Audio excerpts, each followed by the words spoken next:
안녕하세요. 조병현 박사입니다. 지난 한 주는 쉬었습니다. 한 주 쉬었는데 상당히 오래된 것 같은 이런 생각이 듭니다. 지난주에는 전주월 보궐선거 때문에 한 주 쉬었는데 오늘이 투표일이랍니다. 많이 투표를 해서 좋은 결과 있기를 한번 기대해 보겠습니다. 오늘은 제26편 가라 육국과 신라의 건국에 대해서 한번 해설을 해 보겠습니다. 이 시간은 저희들이 상고사를 쭉 해오면서 이제 제4장에 이제 해당이 되는 부분입니다. 그러니까 가라, 우리가 가락이라도 하죠. 대표적인 게 김해, 고령, 상주, 함창, 뭐 이렇게 고령 이렇게 되는 그 가라 육국이 어떻게 생겨났고 그 다음에 그 가운데서 신라는 어떻게 건국되었는가 이것을 살펴보는 시간이 되겠습니다. 단재인 선생님께서는 이 부분을 계림령 이남의 두 세 나라라고 얘기를 합니다. 두 개의 세 나라가 생겼는데 그게 어디에 생겼느냐? 계림령 이남에 생겼다는 것이죠. 그래서 계림령은 지금의 조령을 얘기합니다. 여러분 문경세제라는 말 많이 들어보셨죠? 바로 문경에 있는 그 고개가 세제가 바로 단재 선생님께서 말씀하시는 계림령입니다. 그게 지금의 조령이죠. 그래서 고대에는 이 문경세제를 조령이라고 불렀는데 이제 이 이름은 절업제라고 합니다. 절업은 삼의 옛말이죠. 우리가 삼배옷 지어 입는 그 삼의 옛말이 절업이다. 이렇게 말씀을 하십니다. 그러면서 절업을 이두문자로 표시를 하면 계립이라 쓰고 그 뜻으로 마목이라고 한다. 그래서 바로 조령이 곧 계림령이다. 이렇게 용어에 대해서 정리를 하면서 이 문경세제 이남에 이제 별천지가 있었다. 그래서 계림령은 지금의 경상북도의 총칭인데 계림령의 일대로 지금은 충청북도를 막으며 태백산으로 지금의 강원도를 막고 지리산으로 지금의 충청남도와 전라북도를 막으며 동과 남으로 바다를 둘러 따로 한 판국이 되었으므로 조선 열국의 당시 네 나라가 분립을 하게 된다. 사방에 이 계림령 이남은 지금의 경상북도 지역을 이야기하는데 이 지역은 태백산과 지리산으로 가로막혀 있고 또 남과 북은 바다로 되어 있어서 딱 한 곳에 이렇게 따로 이렇게 떨어져 있어서 아주 나라 세우기에 좋은 나라였다. 그래서 이 당시에 여기에도 네 나라가 있었다. 이렇게 말씀을 하십니다. 그래서 이 문경세제에 대한 얘기를 조금 제가 인터넷에 찾아보니까 지금의 문경시 문경읍과 충청북도 괴산군 사이에 있는 고개라고 나와 있습니다. 그러면서 동국 여지성남에는 조령이라 하지만 세상에는 초점이라고 한다. 그래서 초점은 이제 뭔가 하면은 풀이 우거진 고갯길이다. 이렇게 얘기를 합니다. 그리고 이제 조령은 새가 넘나들 수 있는 새나 넘나들 수 있는 아주 험한 고갯길이다. 그래서 여기가 얼마나 고갯길이고 또 험한지 그리고 여기가 이렇게 지리산과 또 태백산으로 둘러싸여 있어서 이제 다른 나라의 침략을 막기에 아주 좋은 곳이었다. 그래서 여기에 저희들이 옛날에 드라마도 많이 촬영을 하고 밑에 가면 드라마 세트장도 있습니다. 그래서 조릉에 거기에 이렇게 지금 성문도 아주 잘 지어서 한번 가보시면 문경세제 말로만 듣던 문경세제고 여기에서 단재 선생님이 이야기하시던 가라 육국이 이 밑에서 생겼는데 그때 계림령이라고 말씀을 하셨구나. 그렇게 한번 생각해 보시면 의미가 있다고 보겠습니다. 고구려가 동부여를 이제 정복을 하고 또 낙랑을 정복을 하고 위씨가 한에게 한나라한테 망해서 그 땅이 사군이 된다. 한사군이 된다. 백제가 만을 토벌을 하였다. 이런 또 소리도 소란도 있었지만은 이 조령 이 계림령 이남은 그런 풍진 소식이 들리지 않는다.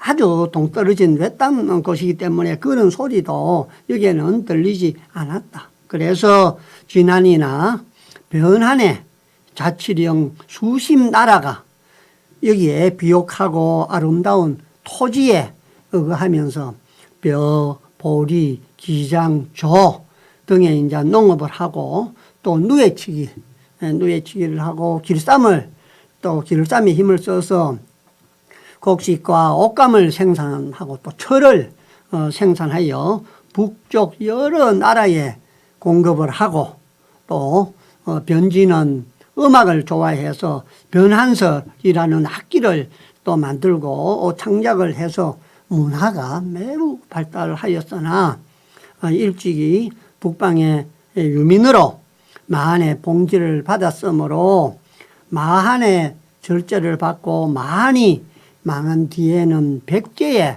통제를 받았다. 이렇게 이제 말씀을 하고 계십니다. 여기에 보면은 벼, 보리, 기상, 수수, 농업도 잘 되고 누에치기, 길쌈도 했다고 하지 않습니까? 여기에 나오는 이게 바로 지금 상주가 이제 누에치기 양잠업의 메카로 지금까지 전해져 오는 것은 다 할 수 있고 그리고 가라가 그렇게 오랫동안 하나의 연합국가로서 형성이 되지 않고 분립이 돼서 그렇게 오랫동안 유지했던 것은 철을 생산해서 가공을 하는 기술이 있었기 때문입니다. 그래서 그 철이 필요한 나라들로부터 무역을 해서 오랫동안 이제 가라가 유지를 할 수가 있었지요. 여기에 나온 그림이 이제 바로 변한설의 그 설입니다. 금문고와 비슷하게 새기죠. 설은 고대 악기의 이름으로 금문고와 비슷하다. 그래서 교주 고설의 사자 성어는 표현적인 의미는 기둥을 악교로 붙이고 설을 타다 이지만은 고지식하여 규칙에만 얽매이고 융통성이 전혀 없는 사람들을 얘기할 때 그렇게 이제 설이라고 불렀답니다. 그래서 여기에 나오는 설이 바로 하설나주, 저희들이 지금 강릉이라고 얘기하는 그 하설나주도 이렇게 설자를 쓴 데서 아주 정통성이 있는 그런 이제 삼국시대의 강릉의 명칭으로 남아있는 것을 우리가 알 수가 있습니다. 그래서 이제 백제의 그 통제를 받았지만은 소극적으로 볼 때는 신두수의 건설과 신한이라는 이제 칭호를 쓰는 것을 허락지 않았고 적극적으로 보면은 해마다 조알과 토산물의 진공을 행할 뿐이다.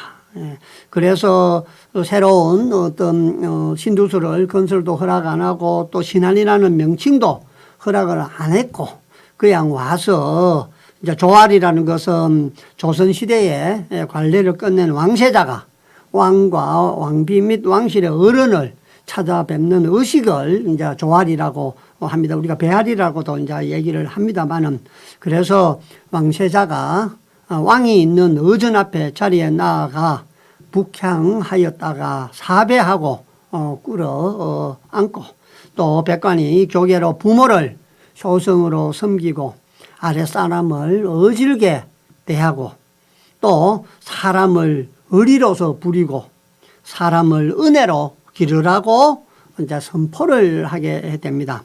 왕채자는 국궁 사배하고 대답을 합니다. 왕비를 뵙고 왕비의 교계를 받으며 그 밖에 왕실 어른을 이제 뵙는 것을 이렇게 이제 조활이라고 합니다. 그래서 이 조활만 하고 토산물을 바치는 것 정도로만 이제 관리를 하다가 나중에 지난 자치부는 신라국이 되고 변진 자치부는 6 가락 연맹국이 되어 차차 100개의 한글을 반항을 하기에 이르른다. 이런 내용. 그래서 신라와 백제가 건국해가는 이 과정을 이제 설명을 하고 해 주십니다. 그러면서 가라 이제 6 나라의 그 건설에 대해서 좀 자세하게 기술을 하셨습니다. 지금의 경상북도 등지에 변진의 12 자치부가 설립되어 있었다는 것은 지난번에 말씀을 드렸고요. 그래서 그 각 자치부를 대개 가라라고 불렀다. 그래서 지명을 앞에 놓고 뒤에는 이제 가라라고 이렇게 이름을 붙였는데 가라가 무엇이냐? 가라는 큰 소, 큰 저수지, 그러니까 인공적으로 만든 큰 호수를 이제 가라라고 얘기를 한다. 그래서 여러 개 그 자치부가 각각 제방을 쌓아서 냇물을 막아 큰 소를 만들고 그 부근에 자치부를 설치하여 그 부의 이름을 이제 가라라고 이렇게 된 것이다. 그러니까 가라는 큰 못이다. 그래서 가라가 있는 곳은 꼭 큰 못이 있어야 된다. 그런 이제 말씀과 일치하는 내용이라고 보시면 됩니다. 가라를 이두문자로 쓰면은 가라, 가락, 가야, 구야, 가야. 요 뭐 가야가 나오는 것은 한문으로 틀리는 게 좀 틀리죠. 예, 그래서 가야 등으로 썼으니 뒤에 야나 야 등은 애음을 다 라로 읽는 것이고 가라를 혹 관국이라 썼으니 관은 그 음의 초성 중성을 떼어서 가로 읽고 국으로 그 뜻을 초성 중성에 떼어 라라고 읽은 것이다. 그래서 가락국이라도 하기도 하고 가라가기도 하기도 하고 이렇게 옛날 이두문자로 표시하면 그렇게 다 읽었다는 얘기입니다. 기원전 42년경에 가라의 각 자치부원 또 아도간, 여도간, 피도간, 오도간, 유서간, 유천간, 신천간, 신기간, 오정간 등이 지금의 김해읍 구지봉, 귀지봉이죠. 구지봉 위에 모여서 되게 큰 개, 개는 당시에 이제 자치회, 나라 형태를 갖추기 전에 그 이제 자치회의 회죠. 그래서 그 대개를 이제 베풀고 김수로를 6형제를 추대하여 김수로 6형제를 추대하여 6 가라의 임금으로 삼았다. 그래서 이제 6가야가 6 나라가 건설되게 되는 것이죠. 그 당시에는 이렇게 자치부였던 아동간부터 시작해서 오정간 그 6개 김해에 있던 그 6 나라의 사람들이 모여서 이제 6 나라라고 우리가 얘기를 하고 그 성대를 추대해서 각각 이제 그 가라의 임금으로 삼았다. 그래서 이제 김수로가 이 가라의 이제 시조가 되는 것이죠. 그래서 구지봉은 지금도 가면은 김해에 가면은 구지봉이 있습니다. 공원으로 역사공원을 이렇게 잘 만들어 놨죠. 그래서 구지봉은 삼국유사 가락국기 편에 보면은 서기 42년 김수로 왕이 하늘에서 탄강하였고 내려왔고 아동간, 유천간 등 국왕과 백성들의 추대에 의해 가락궁의 왕이 되었다는 가야의 건설 건국 설화를 간직한 곳이 바로 이 구지국이다. 정상부에는 BC 4세기경 남방식 지서묘가 있어 그 역사성을 나타내고 있으며 지성묘 상석에는 한석봉이 새긴 구지봉석에 글씨가 전해져 오고 있다. 구지봉은 가야 건국설화와 관련되는 유적으로 우리나라 고대 국가 형성 과정을 이해하는 데 중요한 곳이다. 그러면서 이 구지봉에 바로 천지가 있습니다. 그래서 김해 가야가 바로 가야고, 그래서 지금도 천지가 남아있는 곳이 바로 김해다. 이렇게 이해를 하시면 되겠습니다. 김소로는 제1가야 가라 곧 김해를 맡아서 신가라라고 이제 불렀습니다. 신은 크다는 뜻이죠. 그래서 첫째 우두머리라는 뜻입니다. 그래서 신가라라는 전사에 금광국이라고 쓴 것이 옳은데 가락 혹은 구야라고 썼으니 이 둘은 다 가라의 이두자이므로 이로써 6가야를 총칭하는 것은 옳으나 다만 신가라를 가리켜 일컬으면 옳지 않다. 그래서 우리가 일반적으로 제1가라 김해를 신가라라고 얘기하는데 그것은 차라리 금강국이라고 얘기를 하는 게 낫지 신가라라는 말은 옳지 않다라는 얘기고요. 그 다음에 이제 두 번째로는 밈나가라.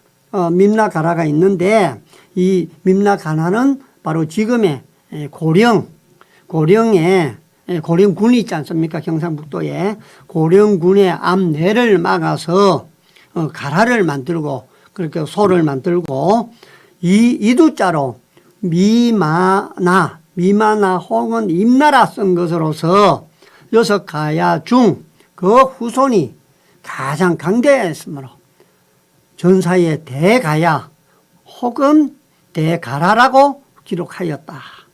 그런데 이걸 미마나 혹은 임나라고 썼습니다. 이 임나가 나중에 일본이 이야기하는 임나와 연결되는 것을 알 수가 있습니다. 그러니까 그 임나라는 것은 우리가 고령가야를 임나로 쓴 것인데 그걸 자기들이 신정왕후가 500년간 우리 이쪽을 지배를 했다라는 임나 본부설로 이제 일제 식민사학자들이 그렇게 이제 조작을 하는 계기가 바로 그 용어가 임나 여기서 먼저 나오는 것을 알 수가 있습니다. 그런데 우리가 여기서 잘 생각해야 될 것은 이 고령가야 하면은 지금 내가 고령군이라고 얘기했지 않습니까? 그죠? 그 고령군이 떠오르지만은 사실은 그 고령군은 대가야의 도읍지였고 상주 함창이 고령가야의 도읍지입니다. 여기서 얘기하는 고령가야는 상주 함창에 있는 그것이 고령가야국이다. 그 두 개를 혼돈하면 안 된다. 이렇게 이제 말씀을 하십니다. 그러면서 상주 함창에 있는 원래 고령가야국이었으나 신라에 복속되면서 고동남군 경덕왕 때는 고령이라고 불렀다. 현재의 경상북도 고령군과는 전혀 동떨어진 곳으로 현재의 상주가 과거에는 고령이었다. 이렇게 말씀을 하십니다. 이렇게 이제 내용들이 많이 이렇게 좀 혼란스러운 용어들이 있습니다. 그래서 그걸 제가 6가야를 다 요게 이참에 정리를 다 했습니다. 그래서 금강가야부터 시작해서 대가야, 아라가야, 소가야, 성산가야, 고령가야 이렇게 되어 있습니다. 그래서 각 국가별로 설립이나 멸망이나 군주수나 건국 군주나 또 멸망할 때나 수도가 어디냐 이런 것을 이제 제가 적어 놨습니다. 그래서 여기서 이야기하는 이제 금강가야가 바로 수로왕이 이제 세운 이제 김해에 있는 것이고 여기 이제 대가야가 방금 얘기한 거와 마찬가지로 이제 고령에 있었던 고령가야고요. 그 다음에 이제 아라가 바로 이제 여기 함안에 있었던 가라고 지금 이제 함안에 있는 가야는 아라가야라고 정확하게 얘기를 하고 있죠. 박물관도 다 세워놓고요. 그 다음에 이제 소가야라고 있었는데 이거는 이제 고성을 가리키고 그 다음에 이제 성산가야가 성주를 얘기하는 것이고요. 그 다음에 이제 고령가야가 이제 상주 상주를 이제 얘기를 하는 것이다. 이렇게 이제 쭉 좀 이해를 하시면 됩니다. 그래서 여기 함창읍에 지금 가면은 이제 자기들이 이제 상주가야, 상주가야였다는 것을 이렇게 이제 얘기를 하고 있는 것을 이제 알 수가 있습니다. 그리고 이제 셋째는 이제 안라가야죠. 지금의 하만의 앞내를 막아서 가라를 만들었고, 이두자로 이제 안라, 또 아나라 호는 말씀을 하시고요. 그 다음에 이제 네 번째가 이제 고린가야입니다. 지금의 함창이죠. 함창으로 또한 앞내를 막아서 가라를 만들고 이두자로 고령이라고 기록한 것인데, 고린가야가 와전돼서 공갈이 되었으니 지금의 함창에 가면은 공갈못이 있다. 그게 바로 지금 이 자리다. 6가라 고적 중에서 오직 이거 하나만 그 흔적이 남아 있었는데 그곳에는 연꽃과 연잎이 수천 년 동안 풍경을 쭉 말해왔는데, 이조 광무 시절에 충신 이채연이 논을 만들려고 그 뚝을 헐어 아주 폐허가 되게 하고 말았다. 그러니까 이 6가야 중에 바로 함창에 있는 이 고령가야 때 막았던 그 소가, 연못이 지금까지 오랫동안 수천 년 동안 연꽃이 잘 자라고 연잎이 그렇게 있었는데, 이 이채연이라는 사람이 그 뚝을 헐어버리고 해서 폐허가 되었다. 이 이채연이 누군가 하면은 아주 유명한 사람이죠. 우리 구한말에 대한제국 때 걸쳐서 이제 한성 판윤 서울시장까지 한 사람인데, 서울시장 할 때 탑골 공원을 우리나라 1호 공원으로 만든 사람입니다. 원래 탑골 공원은 원곡사 절터였죠. 원곡사가 불타고 없어졌는데 민가가 들어서 있고 해서 그걸 정비를 해서 탑골 공원을 만들었습니다. 그때 한성에 이제 도시 계획을 하고 전철을 놓고 근대화에 아주 크게 공헌한 사람이죠. 대한제국 때 실시했던 양지암문, 대한제국이 실시했던 토지조사 사업이죠. 일제가 1910년에 토지조사 사업을 하기 전에 양지암문에서 우리나라 전국도를 3분의 1을 청량을 해서 토지대장을 만들고 등기부를 만들었는데, 그때 부총재를 했던 사람이 바로 이채연입니다. 그래서 우리 근대화나 이런 데 많은 공헌을 하고 했지만은 또 우리의 가장 진짜 유적지, 이 가라의 유적지를 훼손을 한 사람도 이채연이다. 서울시 종로구에서도 탑골공원이 우리가 독립만세 운동을 처음 부른 우리 민족 정신의 독립정신의 발상지지 않습니까? 그래서 그 정신이 중국과 인도에 영향을 미쳐서 세계 평화에 세계 3대 무혈 운동으로서 가장 각광을 받는 곳이 바로 상징성, 역사성이 있는 곳이 탑골공원입니다. 그래서 이거는 우리 민족의 심장으로, 서울의 심장, 세계의 심장으로 자주와 평화와 독립이 넘쳐 흐르는 곳으로 만드는 작업을 하신다고 해서 참 반갑고, 또 그렇게 그 사업이 잘 되어서 우리 의암 선생님, 33인 민족 지도자 의암 선생님과 그런 뜻이 잘 반영되는 세계의 상징, 평화의 상징으로 만들어졌으면 좋겠다는 의견을 또 개인적으로 가지고 있습니다. 그래서 어쨌든 간에 여기 네 번째 우리 고린가야가 함창이고 거기서 공갈못이 있었다. 그 공갈못은 우리 이채연, 탑골공원을 만든 이채연이 논을 만들려고 뚝을 흘러서 없어버려서 그 흔적이 지금조차도 없다. 그런 이제 말씀을 드릴 수가 있겠습니다. 다섯 번째는 이제 별매 가라입니다. 별매 가라는, 별매라는 산중에 만든 가라로서 지금의 성주입니다. 내를 막은 게 아니고 이제 산중에 막아서 했다는 것이죠. 이도자로는 성산가야, 성산가야고 혹은 벽진가라라는 기록이 있다. 성사는 이제 성주의 지명으로 보면 됩니다. 그래서 뭐 성지도 성주, 성산 같은 성씨로 우리가 지금까지 부르고 있습니다. 그래서 제가 방금 말씀드린 이채연에 대한 것은 제가 이렇게 쭉 적어 놨습니다. 여러 사람들과 대신들 중에 찍었는데 이분이 이채연으로 알고 있고요. 그 당시에 우리 광화문 앞에 이제 육조거리 이걸 깨끗하게 정비를 하고 이런 많은 업적을 남긴 것을 알 수가 있습니다. 1896년 가을에 한성을 방문했던 영국의 저명한 여행가 비숍이 우리나라 그 당시에 사진 찍은 거 많이 나와 있죠. 네. 많이 나와 있습니다. 그래서 이제 비숍은 당시에 한성의 첫 인상을 이제 이렇게 기술하고 있습니다. 내가 도착했을 때 서울은 개화되고 가로의 면모가 달라지고 있었으며 의욕적인 부윤 이채연이 관장하고 있었다. 방치된 쓰레기 더미와 불결한 악취와 같은 지난날의 모습을 느낄 수가 없었는데 이것은 이부윤의 치적이었다. 이렇게 이제 칭송을 하는 것을 이제 알 수가 있습니다. 그리고 마지막으로는 이제 6번째 구시가라입니다. 지금의 고성의 중도입니다. 역시 이제 내를 막아서 가라를 만들고 이두자로 고자가야라고 기록한 것인데 6나라 중에 가장 작은 나라이므로 이제 소가야라고도 이제 일컬었다. 이제 이렇게 얘기를 하는 것을 알 수가 있습니다.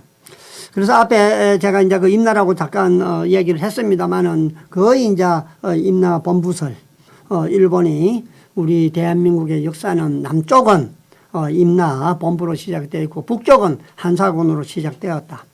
그래서 조선민족은 늘 이렇게 타율성 이론 다른 민족한테 지배를 받는 민족으로 나라가 출발했기 때문에 우리가 조선을 침략하는 것은 당연한 이치다.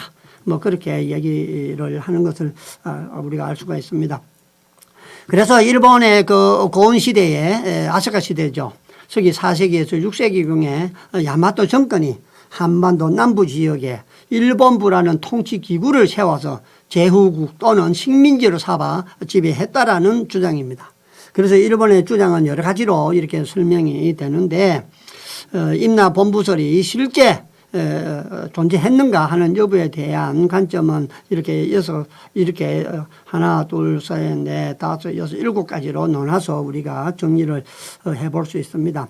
그런데 이 가야를 일본이 임나 본부설은 다 지어낸 말은 거짓말이고 실제 뭐 여러 가지 연구에 의하면은 대마도에 임나가 있었고 또 본토에 일본 본토에 임나가 있었다는 것은 또 여러 가지로 증명이 됩니다. 본토에 임나가 있었다는 것은 우리가 단재 선생님이 얘기하는 것과 마찬가지로 대외 경영론이죠. 신라나 고구려가 일본 본토에 우리가 식민지화해서 다스렸는데 그때 다스렸던 이름들이 다 임나다. 이렇게 이제 얘기하는 것을 알 수가 있습니다.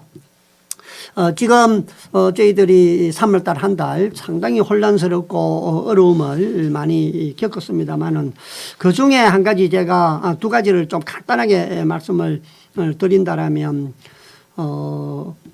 윤석열 대통령의 일본 방문 중에 일어났던 일 한 가지와 그 이후에 일어난 일 한 가지는 제가 역사학자로서 평론가로서 이 시간에 임나 본부 얘기가 나왔으니까 한 가지 말씀을 좀 드려야 되겠습니다.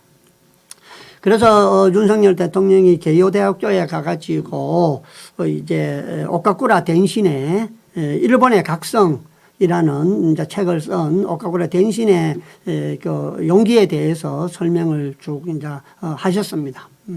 그래서 일본 청년과 우리 한국 청년들이 미래를 보고 이제 용기는 뭐 미래의 열쇠다 이런 이제 말씀을 하셨는데 이 오카쿠라 덴신이 누구냐 그리고 그 개요대학을 창설한 사람이 누구냐 개요대학을 창설한 사람은 일본에 많은 집회에 나와 있는 그 인물로서 우리 조선 사람은 개돼지다. 타라 있고 자기들이 이제 아시아를 벗어나서 유럽에 편입이 돼가지고 제국주의와 똑같이 우리는 해야 된다. 그래서 조선을 침략을 해야 된다. 그 당위성을 주장을 했던 사람이 이제 개요대학을 만들었고 또 개요대학을 만들고 나서 우리가 고종 때 대한제국 때 우리가 밀리대학을 만들려고 하니까 그것을 못 맞게 하면서 지금 서울대학교 동경 서울대학교를 이제 세우면서 우리 밀리대학교를 무산을 시키고 150명 100명씩 일본에 교육을 시킬 때 바로 그 개요대학교에 가서 교육을 시켜서 친일파를 양성했던 것이죠. 그래서 거기에서 이제 오카쿠라 댕신 얘기를 했는데 오카쿠라 댕신은 어떤 사람인가 하면은 어떤 것을 주장했는가 하면은 당군을 자기들 시내 하루로 보는 사람이에요. 그래서 조선 시조 당군은 일본의 시조 아마테라스의 아우 스사노가 조선에 갔는데 조선에서 아들을 낳았다. 그 아들이 당군이다. 그래서 조선에 일본의 14대 천황 주하이 황후 신공이 정벌군을 파견을 해서 삼한 땅을 정복을 했다. 3세기 이후 8세기에 이르는 500년 동안 일본의 지배하에 있었던 고유의 속국이었다. 우리 조선이 자기들이 500년 동안 통치한 고유의 속주였다. 따라서 일본이 러일 전쟁에서 승리를 거두고 조선을 식민지 지배한다고 해도 그것은 침략이 아니라 고토 회복을 하는 역사적 원상 복귀일 뿐이다. 이렇게 주장해서 한반도 침략 전략 전술을 만들고 그 사상을 기초한 사람이 오카쿠라 댕신입니다. 그 사람이 이야기했다면서 그 사람의 말을 인용해서 거기서 청년들 일본하고 우리가 돈 내가지고 우리 한국 학생들 일본에 유학 보내서 그 개요대학교에서 이런 사상과 철학을 가르쳐서 친일파를 만들겠다 라고 한 것로밖에 저는 느껴지지 않습니다. 그렇기 때문에 일본의 그런 어떤 초청 그 시나리오 각본에 따라서 철저하게 이런 시사를 하는데 그것을 알고 했던 모르고 했던 큰 문제다. 오므라이스 돈가스 먹은 집도 마찬가지. 그거는 지난번에 제가 말씀을 드렸고요. 그래서 개요대학교에 간 것도 잘못이요. 동경대 뭐 다른 대학교 좋은 대학교 뭐 와서대 좋은 데 많지 않습니까? 꼭 거기에 가서 이런 얘기를 했고 더더구나 오카쿠라 댕신이 얘기한 얘기 중에 중요한 게 있습니다. 우리 조선이 자기들의 고유한 속주라고 얘기했습니다. 고유한 영토입니다. 자기들의 중간에 편입을 하고 식민지하고 뭐 중간에 이렇게 차지했던 게 아니고 원래부터 자기의 땅이었던 거예요. 조선이. 자, 이 논리가 어떻게 정리가 되느냐. 귀국하고 나서 독도 문제입니다. 그래서 세계 그걸 보완을 해가지고 여러 가지 한 것 중에 이제 독도 문제도 포함이 되어 있습니다만 그리고 초등학생 교과서를 개편을 하는데 고유 영토라고 얘기를 하는 겁니다. 홋카이도나 아니면 다른 오키나와나 뭐 이런 것들은 나중에 다 편입한 영토죠. 그렇기 때문에 그것은 고유한 영토가 아닙니다. 대마도라든지 또 뭐 여러 홋카이도라든지 오키나와라든지 충칭현 이런 것들은 일본의 고유 영토가 아니에요. 그럼에도 불구하고 이 오카쿠라 댕신 이런 놈들은 우리 조선이 자기들의 고유 영토라고 얘기합니다. 했어요. 그런데 이번에 똑같이 독도가 자기들 고유 영토라고 얘기합니다. 무주지를 자기들이 1905년도에 발견해가지고 다케시마 섬으로 자기들이 시마네현 고시로 해서 자기 영토를 만든 게 아니다는 거예요. 그게 원래부터 고유한 자기들 영토라는 거예요. 이게 얼마나 중요한 얘기입니까? 독도가 자기들 고유 영토고 우리 조선이 자기들 고유 영토라면 그럼 우리는 고유한 영토조차도 없는 거예요. 그래서 우리를 침략을 하고 우리를 식민화하고 독도를 자기 땅이라고 주장하는 걸 넘어서 우리 조선 땅 자체가 고유한 자기들 것이라는 거예요.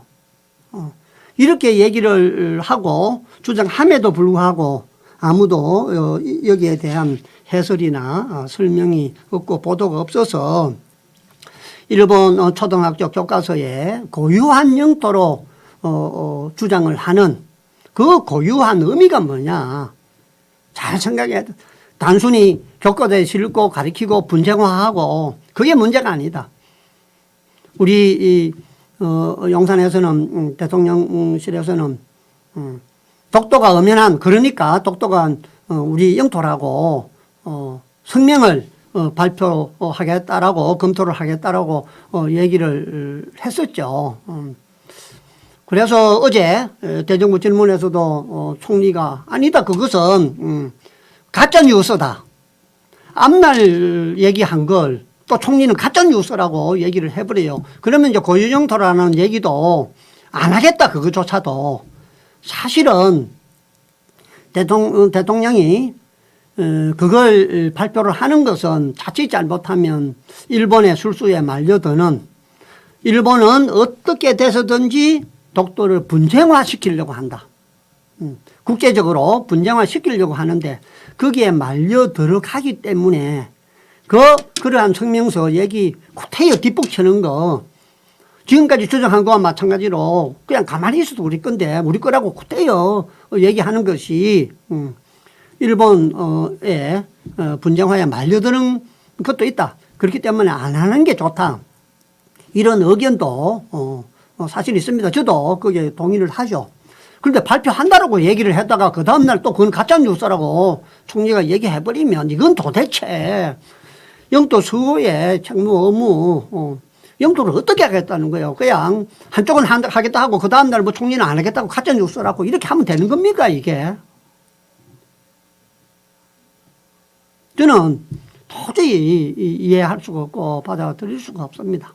지금부터라도 우리가 이러한 일본의 집요한 그리고 진짜 악질 철전지 원수 일본들의 뭐 다른 거는 몰라도 우리 영토 문제만은 확고하게 분명하게 얘기를 하고 일본 본토에 우리 단재 선생님이 얘기한 거와 마찬가지로 우리가 식민지시설 적극 퍼뜨리고 대마도 이승만 대통령이 60번 대통령 재임 기간에 60번 동안 대마도 너희들 우리 땅이니 내놔라고 얘기한 거와 마찬가지로 우리는 왜 대마도라든지 이런 영토권 주장을 못합니까? 일본은 조선 땅도 고유 저거 영토라고 얘기를 하는데 독도가 고유 저거 영토라고 얘기하는데 왜 우리는 대마도 얘기도 못합니까? 그리고 독도가 우리 딸 영토라고 왜 그걸 당당하게 얘기는 못합니까?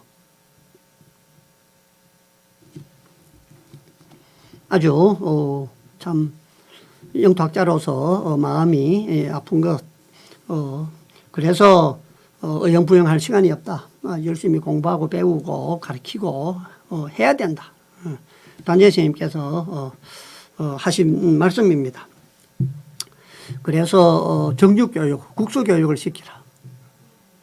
나라의 좋은 점들을 많이 발견을 해서 찾아서 그걸 교육시키라. 이것은 이것이요 저것은 저것이다 떠들고 외치고 그렇게 해서는 안 된다. 지금 바깥에 비가 오고 있는 것과 마찬가지로 봄비에 땅이 스며들고 거기에 새싹이 돋아나고 꽃이 피듯이 우리들 마음속에 그러한 의식이 생기도록 꾸준히 교육을 시켜야 된다. 이건 국가의 백년대계고 우리가 또 자손들에게 물려줘야 될 아주 좋은 정신이라고 봅니다. 좀 얘기가 길어졌습니다만은 어쨌든 간에 이어서 가약국이 처음에는 이제 형제국, 이제 연맹국이었었는데 이제 나중에 연대가 내려갈수록 이제 촌수가 멀어지고 각자 이제 독립 행동을 하게 되고 그러다 보니까 독립국이 이제 만들어지게 된다는 것입니다.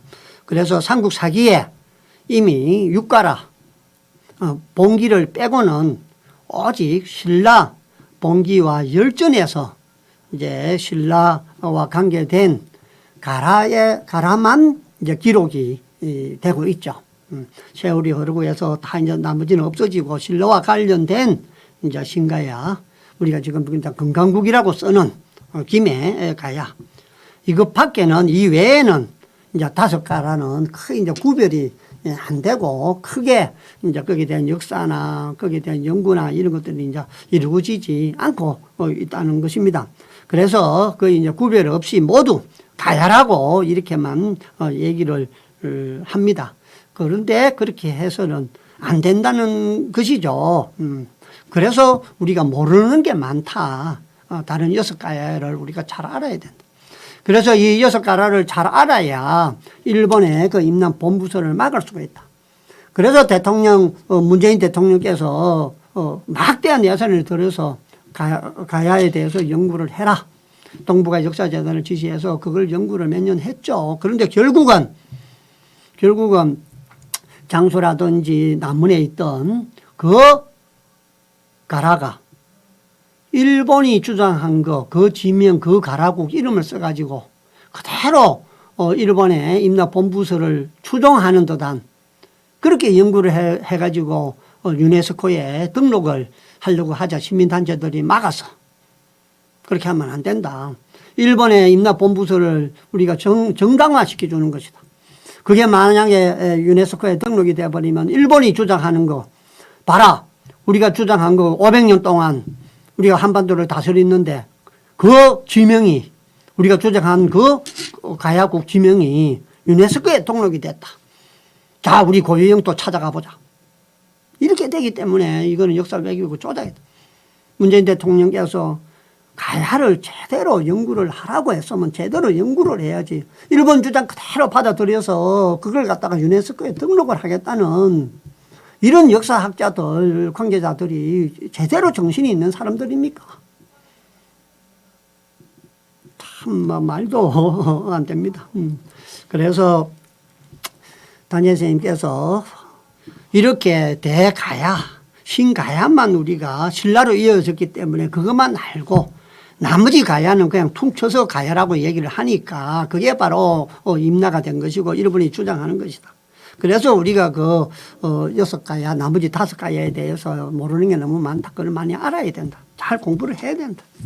이렇게 말씀을 하시는 것입니다. 그래서 이제 이 책에서는 할 수 있는 대로 이를 구별해서 쓰고 6가야의 연대도 삭감한 듯 하기 때문에 신라 앞에 기술을 하겠다. 이렇게 이제 6가야에 대해서 좀 이제 말씀을 그렇게 하십니다. 그러면서 이제 신라의 건국에 대해서 말씀을 이제 합니다. 종래 학자들이 다 신라가 고구려 백제보다 그 두 나라보다 비교적 이제 완전하다. 또 일찍 생겼다.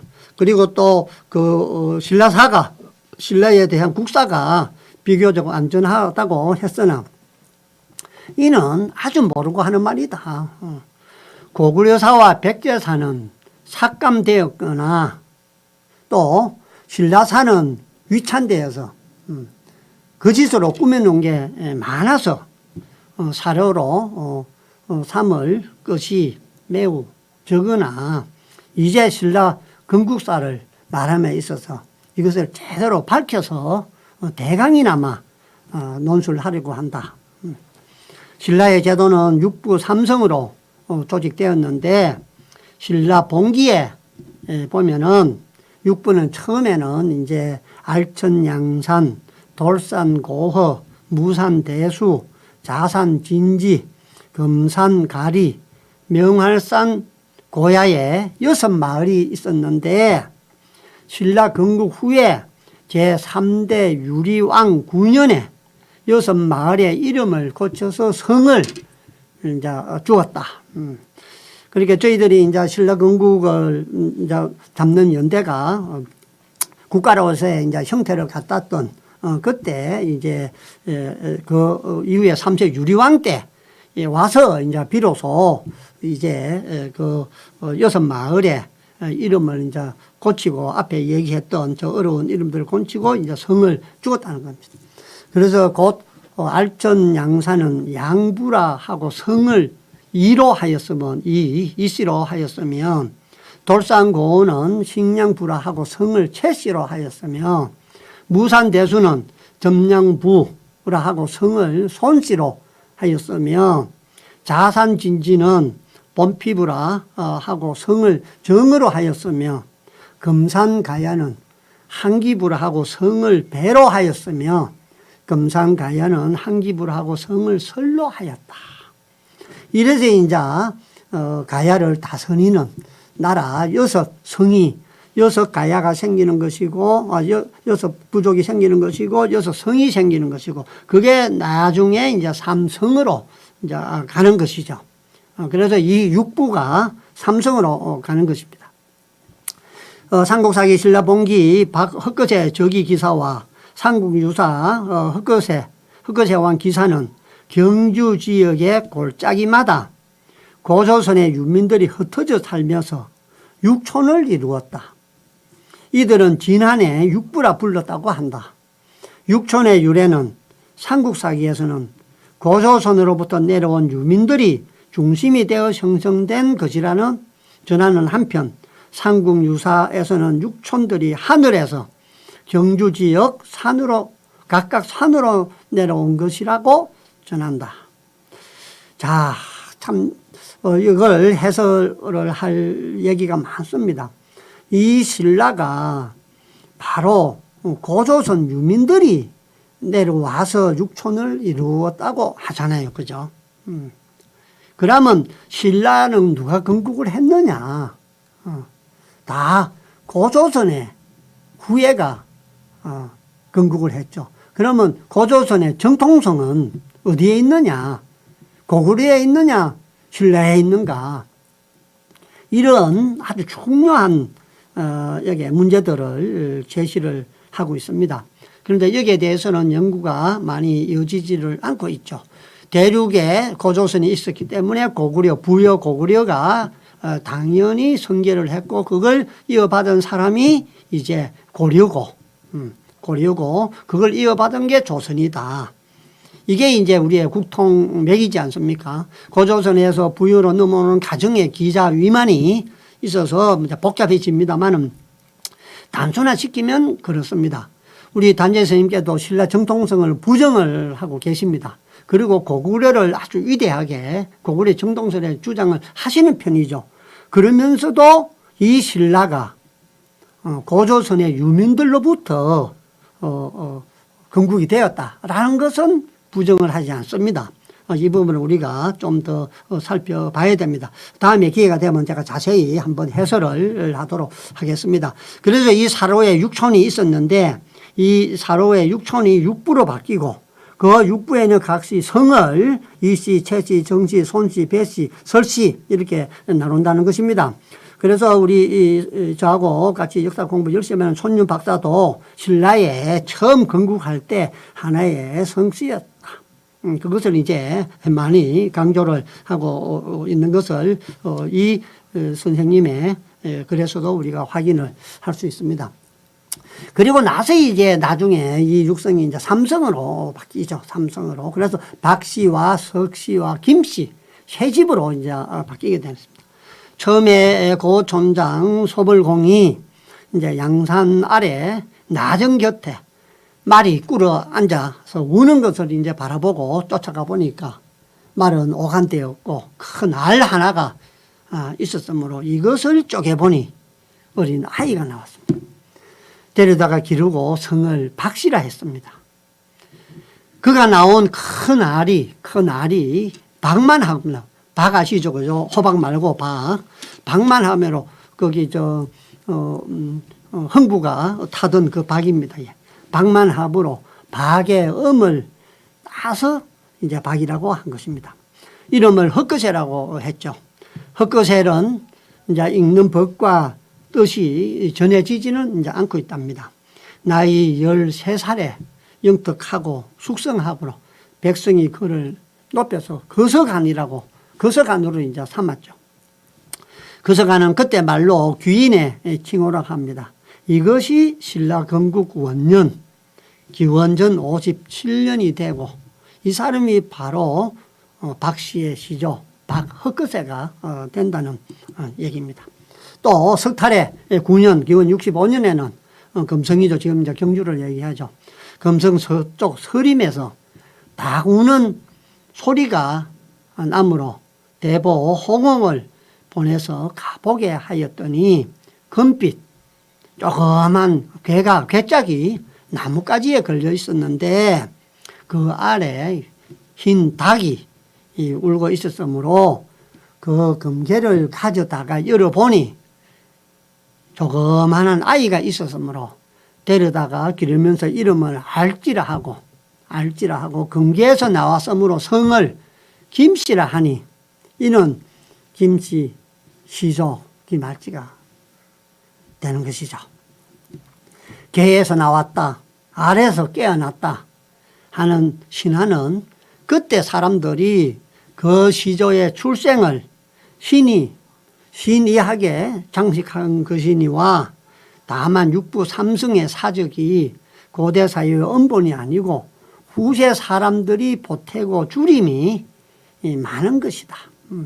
원래 이제 다 자기 시조는 신성시 여기서 이렇게 신화를 만들어서 간직을 하면서 우수성을 이제 나타내려고 하는 것인데 이런 것들은 그 당시보다 세월이 흐르면서 많이 이런 것을 이제 보태고 가감을 했다는 얘기죠. 이를테면은 고대 조선사의 모든 인명이나 지명이 처음에는 이제 우리말로 짓고 이도자로 이제 기록을 했는데 그 뒤에 한문화가 성행하면서 한자로 고쳐졌다. 그래서 원래 뜻이 많이 바뀌었다. 한문으로 고쳐져 있는 것을 이두자로 우리말로 찾아내야 우리의 역사를 제대로 알 수가 있다 하는 게 단재 선생님의 연구하는 언어학적 연구 하나의 방법입니다. 원래는 메주골이라 하고 미추홀 혹은 메초홀이라고 이두로 썼죠. 그게 나중에 한문으로 쓴 게 인천이라고 고쳤다는 것이죠. 이제 알천 양산이 돌산고 등 한자로 지은 6마을의 이름이 육부의 본 이름이고 양부, 사량부 등 이두자로 지은 6부의 이름이 6마을이 나중 이름이라 하면 어찌 앞뒤 순서가 뒤바뀐 거 아닌가. 그럼 뒤에 걸 따를 게 아니고 앞에 걸 따라야 하는 것이 아니냐. 이제 이런 의문점을 이제 제기를 하고 계십니다.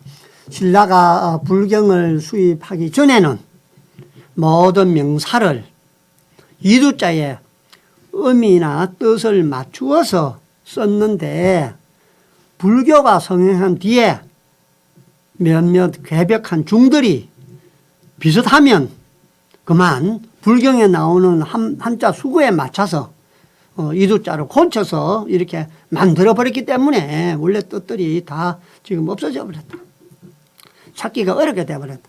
예를 들면은 소지왕을 혹 비처왕이라 이끌는데 소지왕을 비처왕이라고도 하는데 소지나 비처가 다 비치로 읽을 것이지만은 비처는 원래 쓴 이두자이고 소지는 불경에 맞추어서 고쳐 쓴 이두자다.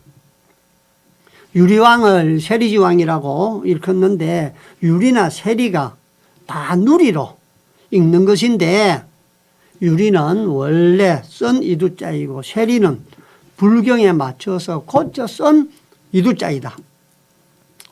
탈해왕도 거주의 일명 토해라 했는데 탈해나 토해는 다 타해 또는 토해로 읽을 것인데 그 뜻이 무엇인지는 정확하게 알 수 없으나 당시에 속어로 된 명사이면 분명하니 토해는 본래 쓴 이두자이고 탈해는 나중에 고쳐 쓴 이두자다. 불경에 해탈이라는 말이 있으므로 토해의 뜻을 탈로 고쳐서 만든 것이다. 원래는 당시 서구의 음을 취한 것이고 탈출 혹은 해출의 뜻이었으므로 금계에서 탈출하였으므로 탈해라 하였다고 하면 그 개벽한 중들이 부의한 힘을 단언할 수 있음이 그 두 번째다.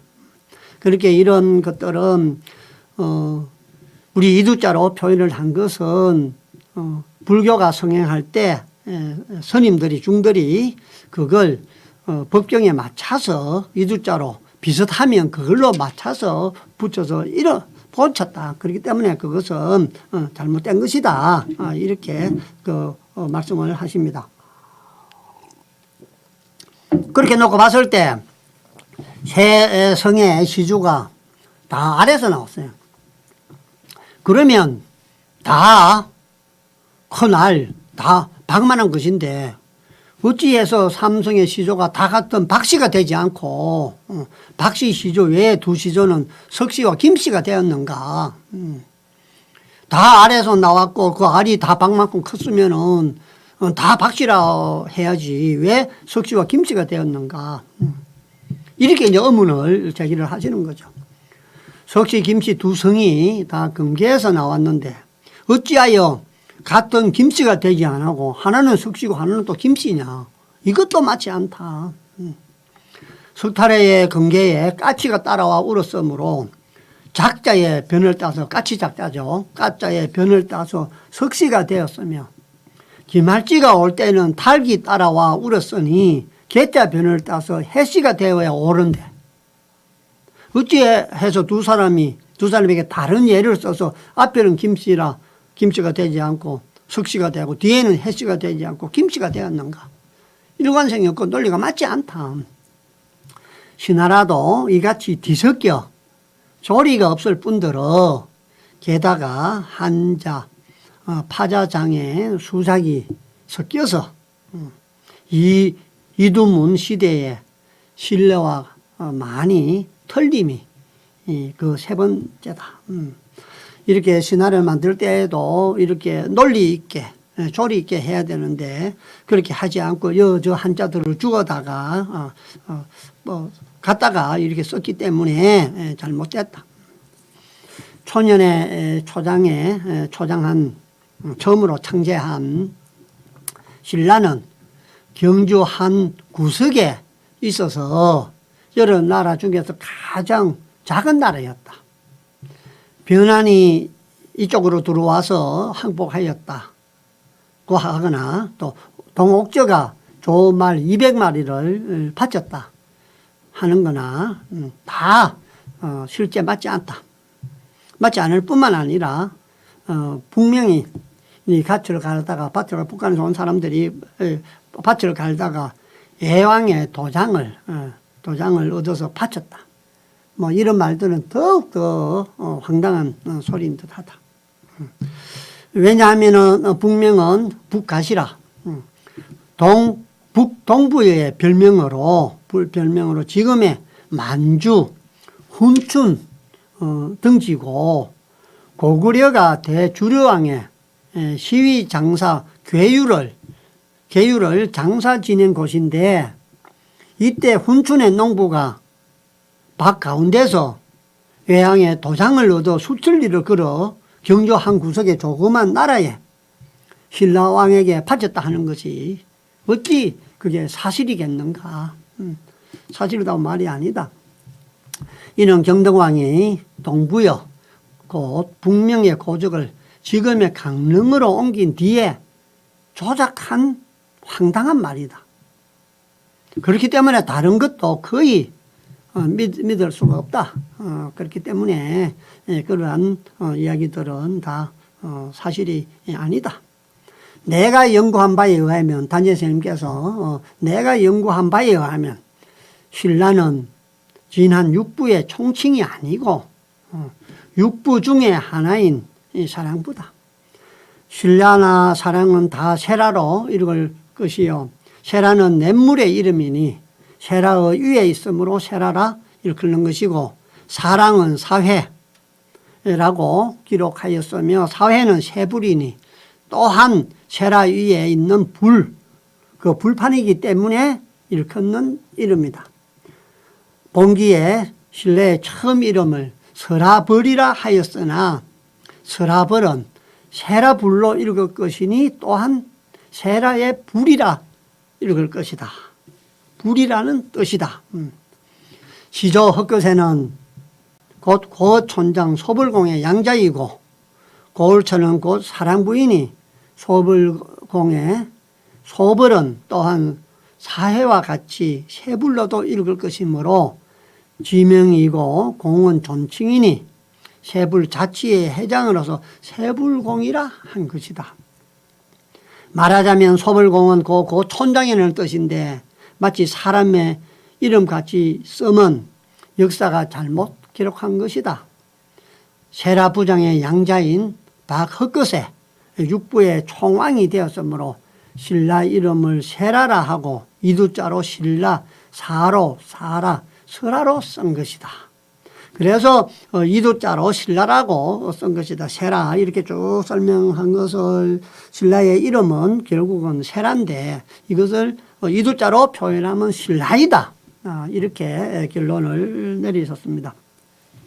삼성의 박씨뿐 아니라 석씨 김씨도 다 사랑부의 귀인의 성인이 삼성을 특별히 존중하는 것은 또한 삼신사상과 같은 것이다.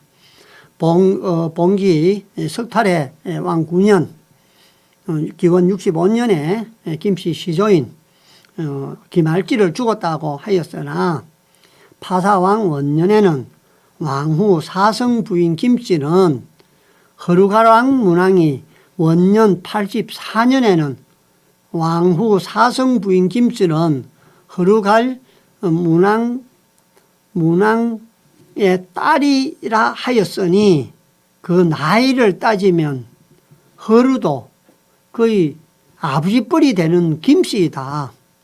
이는 65년 이전에 김씨가 신라에 있었다 하는 것을 의미하므로 이거는 연대가 맞지 않다. 이 논리는 연대가 맞지 않다.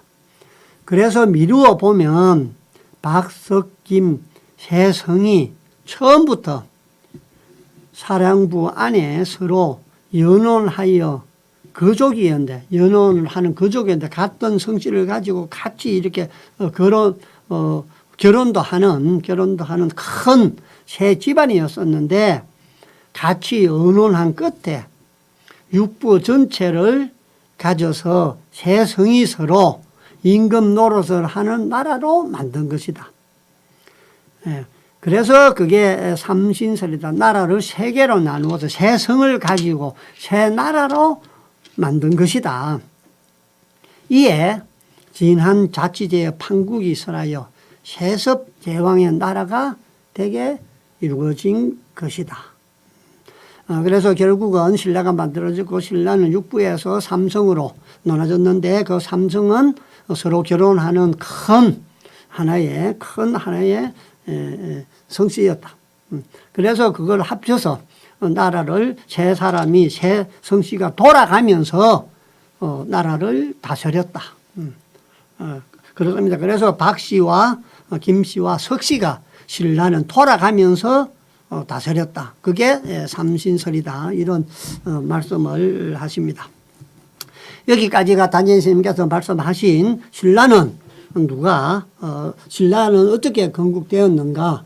그래서 육부에서 삼성으로 나오는 것까지 이제 말씀을 드렸습니다. 시간이 좀 많이 흘렀습니다만 제가 좀 더 복잡하게 설명을 하지 않고, 과연 그렇다면 신라는 누가 건국하였는가. 고구려 유민들이 이 신라에 와서 육부에 거처를 했고, 그 육부가 이제 삼성이 되고, 삼성이 이제 삼신사장에 의해서 성씨가 이제 다스렸다고 얘기를 하지 않습니까? 그래서 그걸 조금 더 명확하게 하고 우리 지금 역사학계나 또 사전이나 나와 있는 자료를 간단히 한 10분만 말씀을 한번 드려보겠습니다. 삼국사기에 보면은 예부터 고조선 동이족의 유민들이나 중국 진나라의 난리를 피한 망명객이나 고구려의 공세에 밀려 내려온 낭랑인 흉노족이 신라 땅에 와서 살았다라고 기록되어 있습니다. 삼국사기에 보면은.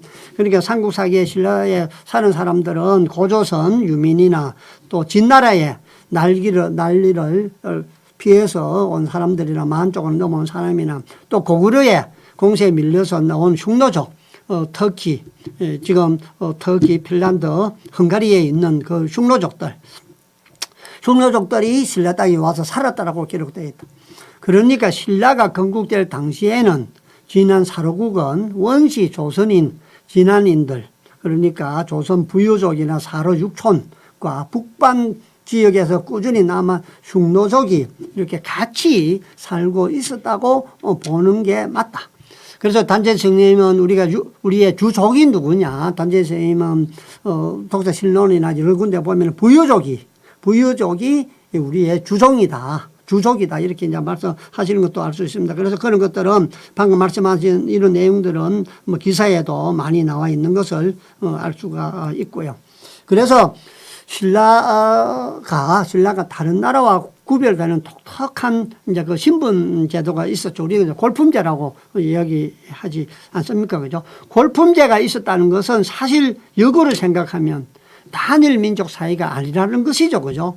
그래서 그렇게 다 이렇게 품이, 단계가 다 정해져 있는 거죠. 민족이라든지 그게 따라서 또 들어온 어떤 유입된 연도라든지 또 그런 상황에 따라서 다 그 풍계가 틀리다는 것이죠. 그래서 그 단민족들이 이제 사로 육촌을 구성했고 이제 박흑거제가 그래 나오면서 신라에 다 병합이 돼서 이제 신라가 건국이 되었다라고 보는 게 어느 정도 타당성이 있는 것입니다. 그래서 박흑거제가 누군가에 대한 이견도 많이 있죠. 아래에서 태어났다는 이제 신안을 바탕으로 해서 이제 성이 이제 박씨로 볼 때 이제 박달나무 이제 임금이 이제 상징을 하니까 볼 때 고조선 사이에서 가장 영향을 많이 끼치는 민족의 후손일 가능성이 높다는 거죠.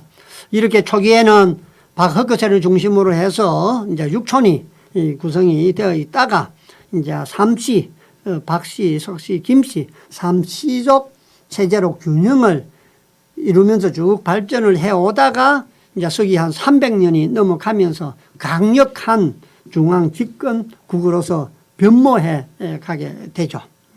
그래서 그 300년 동안 강력한 중앙 집권국으로 발전해 가는데 그 주축 세력이 누구인가? 그건 우리가 앞에 추정만 할 뿐 정확한 근거가 발견이 되지가 않았죠. 그런데 최근에 들어서 그것을 우리가 추정해 볼 만한 비문이 이제 발견이 돼서 우리 역사학계에 많은 파문을 일으켰죠. 1954년 중국 이제 섬서성 서안 잘 아시죠? 그죠? 서안에 이제 곽자탄이라는 마을이 있는데 이 마을에 이제 우리 신라 그 김씨들의 왕족의 비밀을 알려주는 놀라운 비석이 발견이 됐죠. 이제 이것은 1864년 32살로 사망한 당나라에 거주하던 신라인 대당고 김씨 부인 묘지의 비문이 발견이 된 겁니다. 당나라에 죽었던 신라 김씨 그 부인 이제 비문이 발견이 됐는데 그 비문이 보면 휴도왕의 태자인 김일제가 흉노의 조정에 몸을 담고 있다가 한나라의 토왕에서 투정 후 제후에 관직을 받았다. 이후 김일제의 후손이 한나라가 어지러워지자 멀리 요동에 숨어 살게 되었다는 내용이 기록이 되어 있습니다. 바로 이게 그 비문이고 그 비문의 내용이 이곳에도 나와 있는 것을 알 수 있습니다. 또 깨진 채 조각난 채로 발견된 신라 문무왕 우리 저 경주에 있는 문무왕비 거기에서도 이제 비문이 나왔는데 거기에는 뭐라고 되어 있느냐. 문무왕의 선조는 15대조가 성한왕인데 투후 제천지윤이 7대를 전하며 라는 이제 비문 내용이 들어 있습니다. 투후 제천지윤은 누구느냐. 한서 열전 김일제전에 등장하는 바로 흉노 수도왕의 태인 김일제를 가리킵니다. 이것은 오른쪽에 사진이 있습니다만 KBS 역사 추적에도 보도가 되고 또 경향신문을 다른 데서도 다 됐죠. 우리 문무대왕 비문에서도 김일제의 후손이라는 게 바로 나왔습니다. 그러니까 문무왕이 선조는 15대조가 성한왕인데 그 성한왕이 누구냐. 바로 김일제라는 것입니다. 그러니까 문무왕을 비롯해서 신라 김씨 왕족들이 자기들 직계 조상이 흉노의 왕자 김일제라고 밝혀진 것이죠. 김일제는 어떤 인물인고 하면은 쭉 어떻게 신라와 어떤 관련이 있는가 이런 얘기들은 제가 자세히 적어 놨습니다만은 사실 시간이 좀 부족하니까 생략하도록 하겠습니다. 그래서 김일제의 석상은 지금도 중국에 가면 그대로 있는 것을 알 수가 있고요.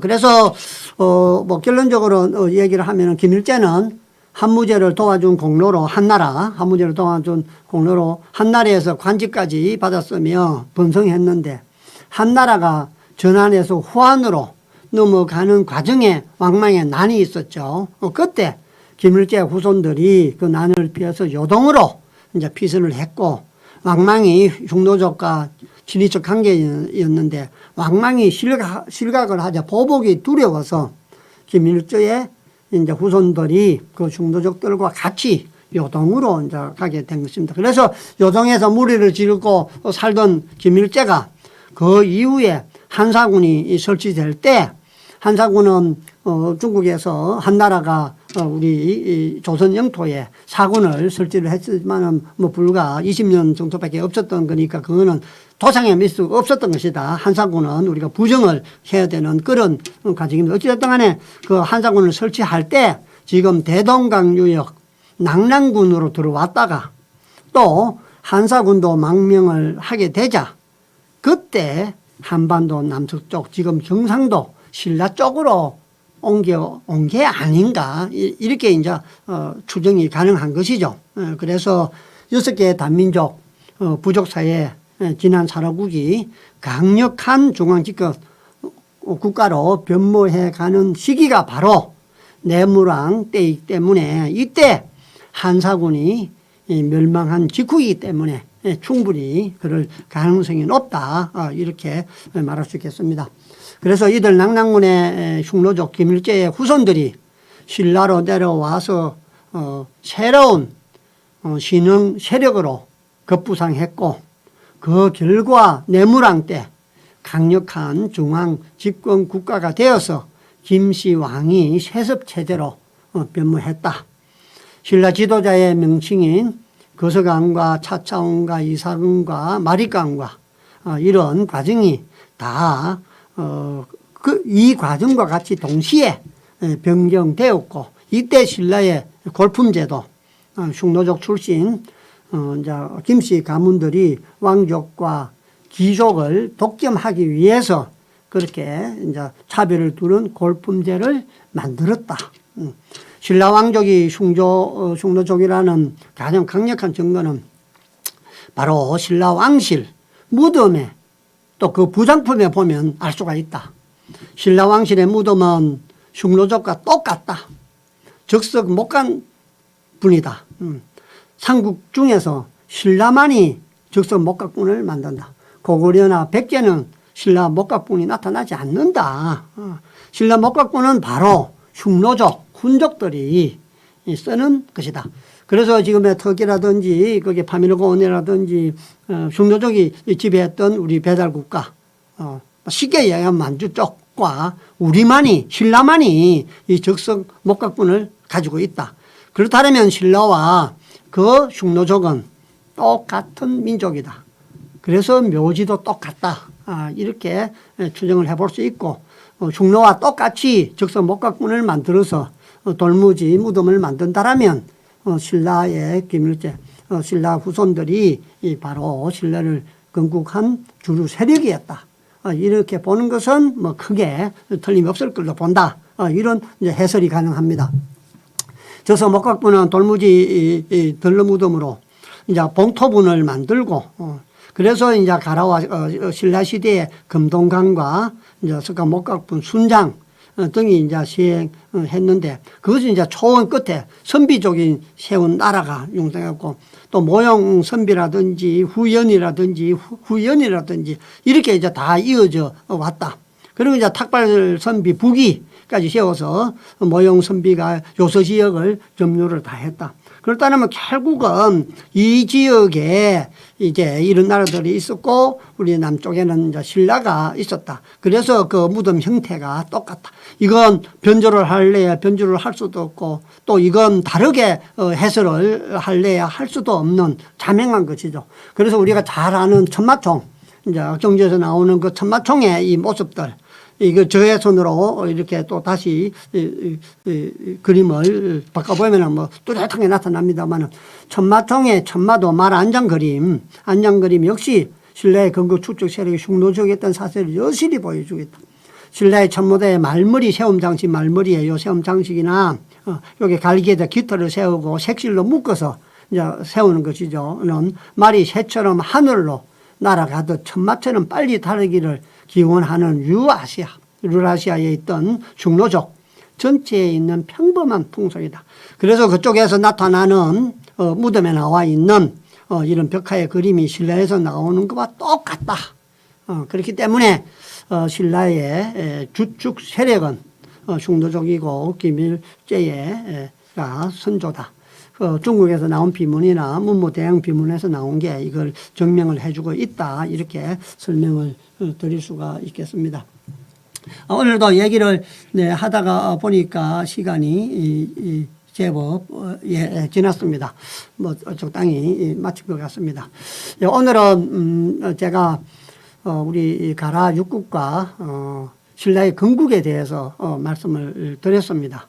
단재신 선생님께 이제 삼전설을 주장을 해서 석씨, 방씨, 이제 김씨가 신라를 이제 다스렸고, 그 중에 이제 6가야가 있었는데, 그 가야 중에 또 임나라는 지명이 있었고, 임나가야가 있었고, 그것을 또 일본이 주장하는 임나본부설과 연계가 된다. 그리고 또 이 임나본부설을 주장하고 했던 사람들이 바로 누구냐, 오카쿠라 덴신이라든지 이런 사람이다. 그런 사람들이 우리 조선을 자기들의 고유한 영토로서 식민지를 500년 동안 삼았기 때문에 우리가 청일전쟁에서 이긴, 러일 전쟁에서 이긴 우리가 조선을 침략한다고 해서 이것은 침략이 아니다. 우리의 고토 회복이다. 고토 회복이다. 원상 복귀일 뿐이다. 이렇게 주장하는 사람을 들먹이면서 우리를 개돼지 취급하고 정한론을 주장했던 사람, 일본 집회도 나와 있는 그 사람이 세운 개요대학교에 가서 청년들 교육을 시킨다. 그 우리 강제동원 배상, 그걸 갖다가 일본과 우리가 민간이 돈을 만들어서 우리 학생들이 그렇게 일본에 가가지고 교육을 시키겠다고 하는 게 참 너무 황당해서 제가 말씀을 드렸고요. 그 이후에 다시 또 독도가 자기들의 고유 영토다. 지금까지는 독도가 자기 땅이라고 주장만 했죠. 그리고 교과서에 실어서 뭐 가르치기도 하고 그렇게 행사도 했습니다만, 고유 영토라고 얘기하는 것은 이번에 처음입니다. 이것은 엄청난 일본의 입장 변화고, 우리를 얼마나 얕잡아보고 했으면은 조선이 자기의 고유 영토라고 얘기하면서 우리가 침략을 해도 아무런 문제가 없다. 원상 회복이다. 원상 회복이다. 고토 회복이다. 하면서 36년간 지배를 하고 간 사람들이 또 독도를 고유 영토라고 얘기를 하는 것은, 독도를 자기 영토로 주장하는 것은 우리의 완전한 독립을 인정하지 않겠다 하는 겁니다. 독립을 인정하지 않는 것은 고사하고, 저거 고유 영토, 독도가 저희들 고유 영토면 어떻게 됩니까? 내나 거꾸로 당신이 얘기한 거와 마찬가지로 우리 조선이 자기들의 고유 영토론과 똑같은 얘기입니다. 그걸 그 사람 얘기를 빌어서 용기를 얘기를 거기서 그런 얘기를 하니까 독도의 고유 영토론이 나오는 것입니다. 그래서 이거 역사를 모르면 안 된다. 우리 위정자들께서는 진짜 역사에 대한 관심을 가지시고 역사는 미래를 보는 거울입니다. 역사는 우리의 혼입니다. 역사를 모르고 잃는 것은 우리의 혼을 잃는 것입니다. 혼이 빠진 민족이 되는 것입니다. 이 점 명심하시길 바라면서 다음 시간에는 이제 제27편으로 고구려의 발전과 진화와의 관계 어떻게 되는가 이 부분에 대해서 한번 살펴보도록 하겠습니다. 서두에 말씀을 드렸습니다마는 전주 완산구 지역에 오늘 국회의원 보궐선거가 있는 날입니다. 우리 서울의 소리에서 많이 또 노력을 하고 열심히 선거운동을 했습니다. 좋은 결과 있기를 바라면서 다음 시간에 뵙도록 하겠습니다. 수고했습니다.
수고하셨습니다. 네. 고맙습니다. 네.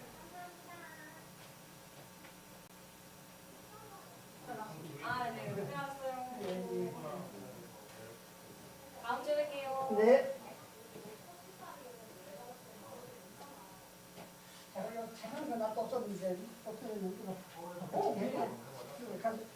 보려고 가져갔더니 많이 볼지. 책 제목 어떻게 돼요? 한번 확인해보겠습니다. 아, 인생이요?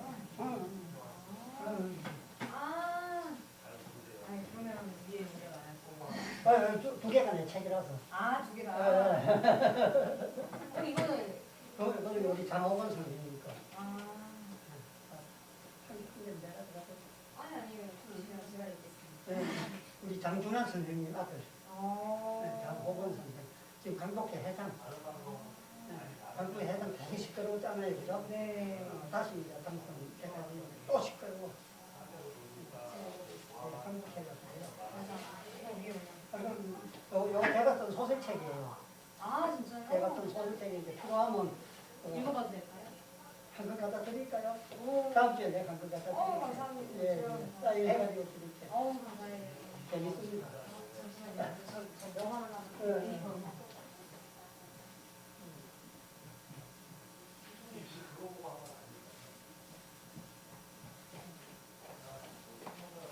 설명 감사합니다. 이게 그렇게 끝나고요. 아.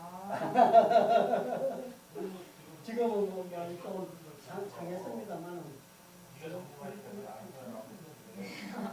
맛있는 거 괜찮은 거. 감사합니다.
나온다고 하는 얘기가 있다거나 말씀 이런 거는 보지 못해 눈치 못했거든요. 그래서 이거 같아요.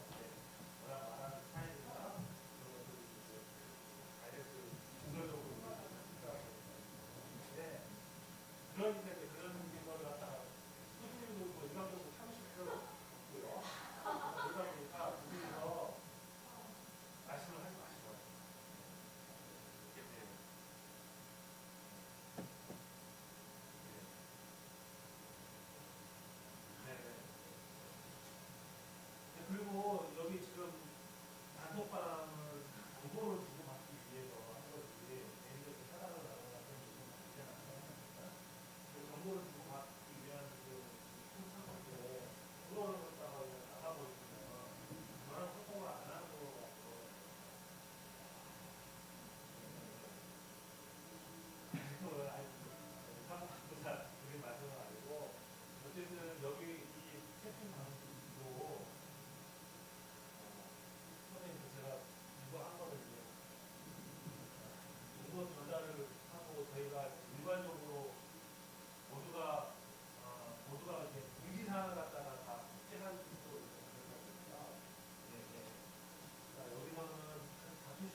끝났다.